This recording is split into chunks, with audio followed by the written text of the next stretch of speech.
Hello, everyone. Rick Albert here with America Real Estate. Welcome to the Knowledge Broker Show. Today, I have Megan. Megan, why don't you go ahead and introduce yourself?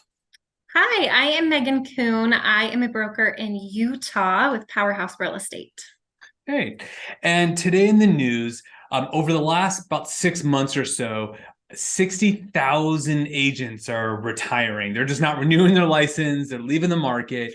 So that's what I want to talk about today. And Megan, with your having your own brokerage, I thought it'd be super interesting to get your perspective. So right off the bat, what are some of your initial thoughts when you see those types of stats? I think it's really accurate to what we're seeing in the field, right? Sometimes you see these headlines and you're like, oh, that's not really what we're feeling, in our market, but it really is accurate to what we're feeling. There's a lot of agents. Retiring is a very nice way to put it. Just leaving the market and choosing not to renew their licenses. And there's a whole slew of reasons why this would be happening right now, but I think the biggest thing is just the shift in the market. And I think as I think of this, like affordability comes into play because having a license isn't cheap. Real estate can be expensive as an investment in your career. Yeah. And as affordability as humans has gone up in our own families, like we're humans just like all the other consumers out there. And so I think that has really come into play of not being able to afford to keep their licenses and afford to wait out this tough market. They need to just jump into another job that can promise a paycheck. Yeah. And I also think there's a very big disconnect in expectations, right? Because people watch $1 Million Listing, and I remember someone telling me, well, don't you make 10% on a listing? I'm like, I wish. Right? I'm like 2.5, sometimes 2. I've seen as low as 1%, right? And it's just, and so everyone always wants to join when the market's hot, but that just means more competition. Now that things are leveling out, well, people are like, well, I don't just get leads. Right. Right. Right. Everybody's not just having conversations about real estate over dinner anymore. And if Right. they are, they're tough conversations. You're having to explain to somebody why your interest rates are 7% and their monthly payments doubled in the blink of an eye because of interest rates, and pricing. So those conversations are really, really hard. Whereas 2 years ago, those conversations were interest rates are 3. It was easy. It was so easy to talk about real estate because it was exciting. Yeah. It was also like a no-brainer. It was free money. Right.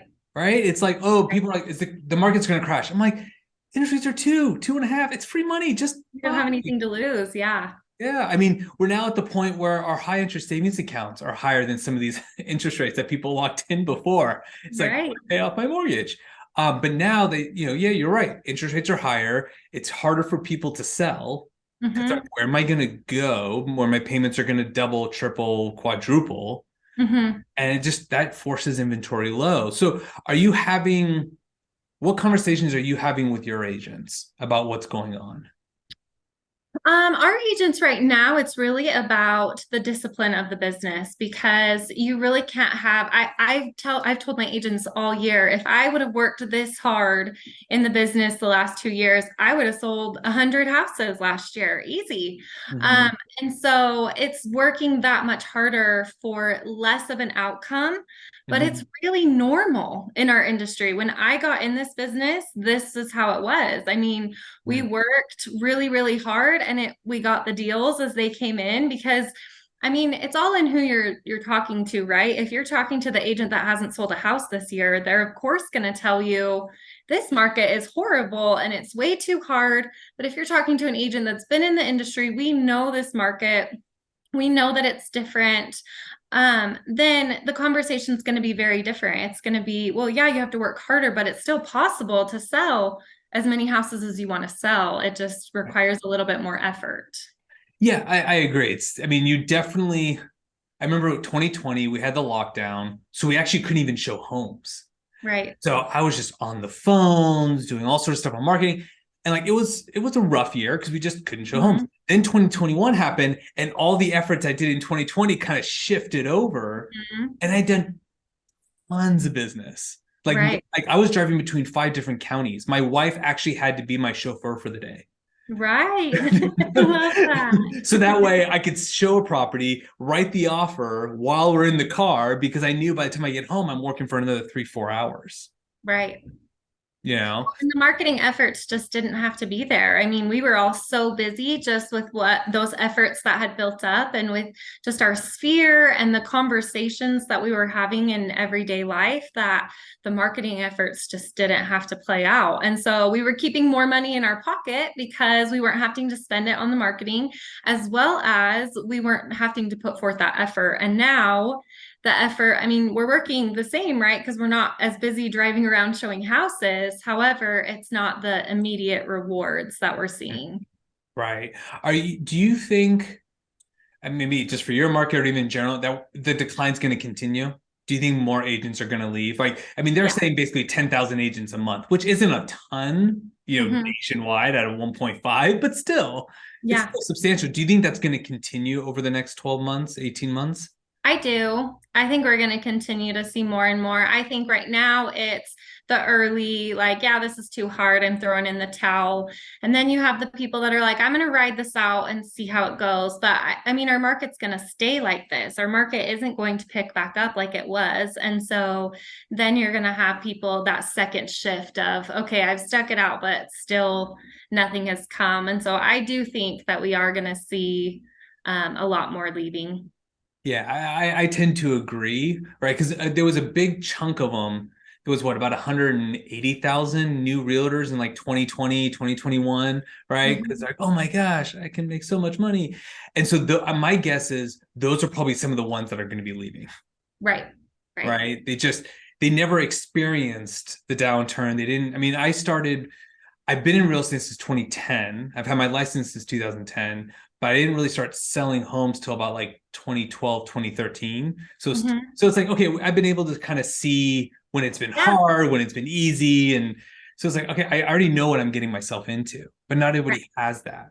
Now, Right. as a brokerage, right? Because you want to make sure that your agents do well, because if they do well, everybody does well. Right. So what training are you doing? I mean, we already talked about what conversations you're having, but are you guys doing anything specific to help your agents succeed? Yeah, I think the big game changer right now that's really shifted the whole industry of real estate is technology. We Mhm. have technology just even since I became an agent about 7 years ago. Um, Technology has changed immensely. If you're Yeah. not marketing on social media, if you're not making video, you're just not in the game. And so those are the big things that we're training on is putting yourself out there, being disciplined to get yourself out there in technology, especially now we have so many resources like the AI stuff coming in. Mhm. And it's one of those things if you're not in it, then you're missing out and you're behind. And so jumping on those things as they come out and quickly and being able to adapt and utilize them as they come in is so important for agents right now. I think a lot of agents are afraid of those new things. And so they tend to just kind of like keep doing what they're doing. But it's like the old brokers that are still, trying to advertise in the phone books. Like it's just you're not going to get anywhere. Right. You have to adjust. You have to, acclimate to what is going on and where consumers are finding agents, and that is online and through technology. And not only that, but I think the service level, because we have technology at our fingertips, it allows us to service our consumers so much better. We're Mhm. able to provide better service where we're able to be more involved throughout the process of giving them information, keeping them informed, because we have the online signatures that makes it so easy. So I mean, I feel I was with a broker when I first came on, and he'd been in the industry for 25 years, and his job started with driving to get paperwork signed. That was his job. And no longer is that our job as agents. Our job is no longer the paper pushers. We're now a full experience type industry. We're giving people an experience of buying and selling homes. And so that's portrayed in our marketing, that's portrayed in our systems and how we get consumers from A to B and all of that. So that's the training that we're doing mostly is just that technology. Yeah, I think you bring up also an interesting point about being extra efficient with your time. Hmm. right? Because a lot of these agents that are dropping off, they didn't realize everything that went into it, but Hmm. also like how is that time being spent? Like Right. for a lot of my clients, sometimes if they want, like for my buyers, if they want to go to an open house, sometimes I go with them. But there's times like, hey, I can't make it. Hmm. I need you to go there by themselves. I give them a stack of my business cards. So I'm like, you don't need to sign in, just drop off the business card Hmm. and beyond. I remember I was talking to my real estate coach, and he's like, "Hey, how long are your open houses?" I'm like, "Oh, typically like 4 hours or 3 hours." He's like, "You should probably cut it down to two." Hmm. Where agents are starting to get burned out, and if a buyer really wants to see your place, they're gonna come. Right. Right. Yeah, I think the burnout is real because with technology, it's a beautiful thing, but then it also can feel so overwhelming when you see this agent doing this and this agent doing this and the comparison, and then feeling like you have to do so many things. So I think a big thing for agents too that will be the key for success is focus. Mhm. Focusing in on what's the most important thing for you to be doing right now and doing that thing and not being Not so Twitter. easy to, like all over the place. Yeah, no, I totally agree. You have to be hyper focused, which can Yeah, be challenging right, in a world with so much noise. right. I mean, I'm still waiting for the Elon Musk versus Mark Zuckerberg fight. I'm like, yes. Yes. Well, Yeah. and there's the fun things like creating business cards and those things that they create no business for you. But Right. then there's the things that are not the glamorous fun things that you might see on Selling Sunset or any other Right.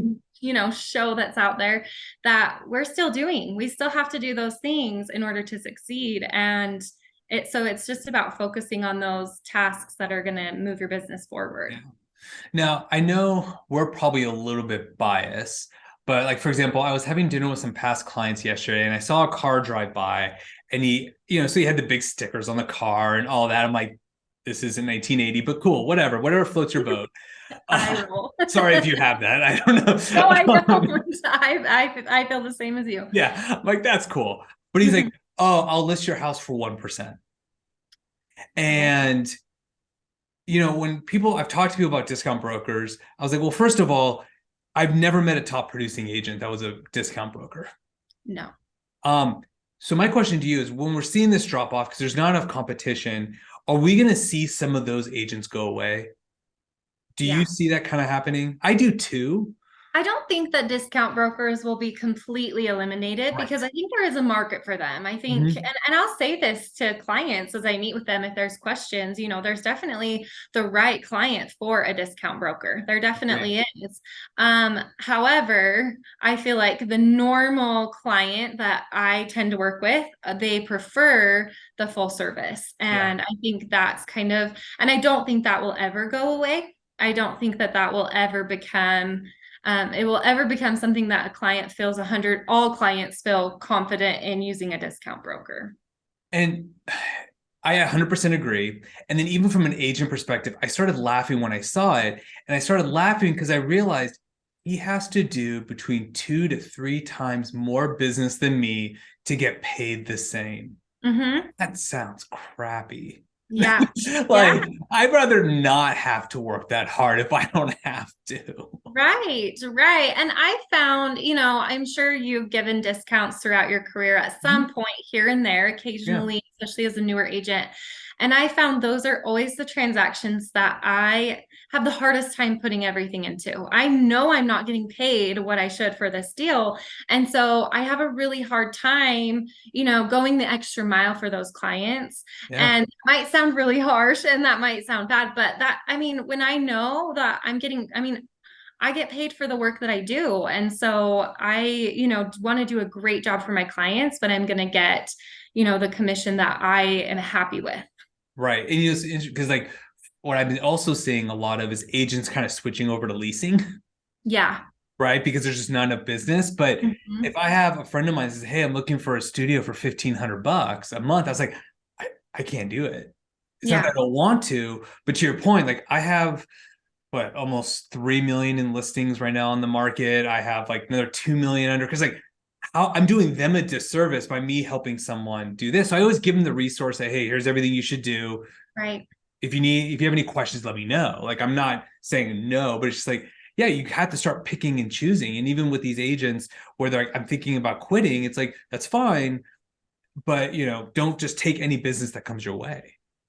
Well, and I think another point to that are agents that are, you have a huge selection of brokers right now, and how brokers are, structuring their splits and their Yeah. trainings and their opportunities. And I think agents joining teams right now is a big topic. Teams are huge right now. They've become, a really big thing the last few years. And I think agents struggle to see that commission split, which I totally agree with in some cases. However, you're then you have these agents quitting because they couldn't make it on their own. And it's like, half of something is way better than nothing. Right. And so I think that's where you're going to see a lot of agents jumping into teams. They need to, because you have these agents that are the top performers, and they always will be. They'll be the ones that are going to push the market no matter where it's at.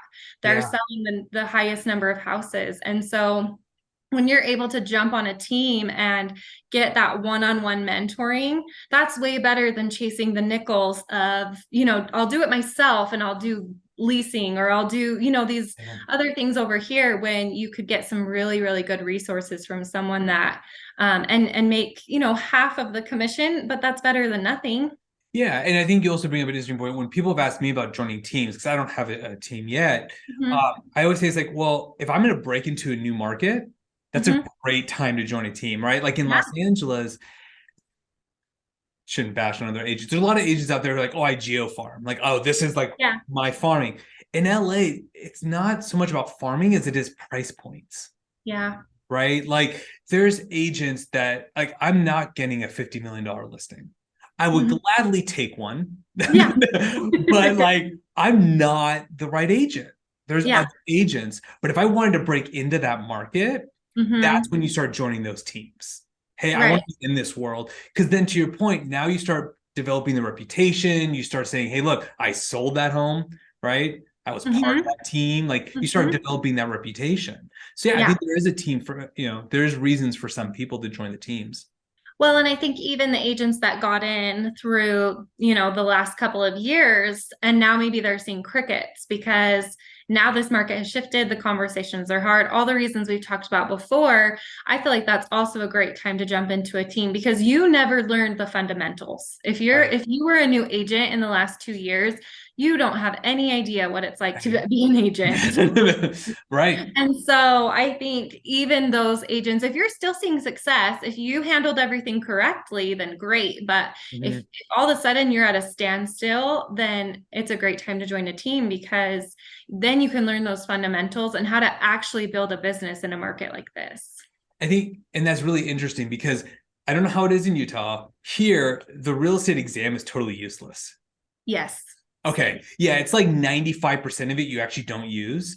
And Right. then when I got my broker's license later on, it seemed like 95% of the questions were lending questions. I'm like, I'm getting my broker's license, not my mortgage license. Yeah.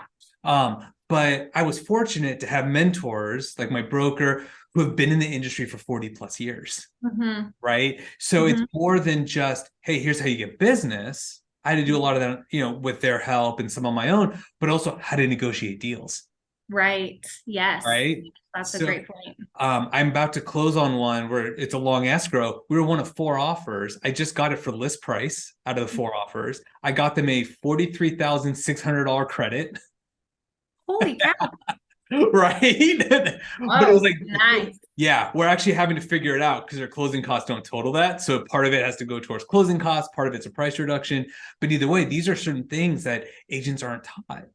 Right, right. And this market's so different. The negotiations right now are Mhm. totally different than negotiations that we had 2 years ago. Right. You know what I mean? It's like, okay, so you have clients like, well, inventory's low. So Hmm. I always tell people, one of my Rick proverbs is, what's your price? And it's like, you see a house, I don't know if it's for me. It's like, okay, but is there a price where you just say like, meh, I'd buy it at this price because I could afford the payments and I'll make it work. Right. I've gotten clients into houses that way. Yeah. Yeah. Yeah. I mean, Yeah. it's like, so you have to start having these conversations, but if they don't have the right training, they're never going to know. Right. Well, and on the listing side of that, we have those low ball offers coming in Uh-huh. and being able to educate our clients when they should take that, when they should negotiate it, when Right. they should just wait. And so, and I mean, when it's been sitting on the market for 2 weeks and we're used to homes selling in 3 days, it's Right. as an agent, what do you do? Do you take it or do you wait it out and, wait for a better offer? And so those are the same things that we're just have Mhm. to retrain these Yeah. agents that only know the market the last couple of years. Yeah. One of my favorites with sellers, and actually it was one of my sellers that taught me this when we were negotiating credits. Mm-hmm. He is originally like, we told him no credits. I'm like, it's free to ask. So what do you want to do? And he's like, well, if they cancel and I'm going to be on the market for another 30 days, my carrying costs are 3 grand. Let's give him the 3 grand. Because Yeah, either way, I'm spending that money. yeah, I was like, that's pretty wise advice. for sure. Yeah, I love Right. that. Good way to look at it. Yeah. So no, this has all been helpful. So is there anything else we should be touching on with agents leaving the market? A lot's changing in this profession. What are Mhm. some of your, we'll call them closing thoughts? Well, I think especially on like the client level, looking at agents, I think technology, again, to circle back to that, Mm. has really changed the game. And you have these new agents coming in and becoming Instagram sensations overnight, but having absolutely no sales experience Notice to that. back it. You have these influencers per se as real estate agents, but yet they don't know how to negotiate a deal. They don't know how to list a house properly. And so, not to say that's a generic statement, that's Sure, not of all of course. them. However, that is something to be mindful of. I circle back to the story all the time. I have a cousin who has a real estate license, and he had never sold a house at this point, but at a dinner conversation, a family member was like, did you see the $1 million house? And $1 million in our price range is a lot. Mhm. That's a big price point in our area. And did you see the $1 million house that he sold? And I was like, what?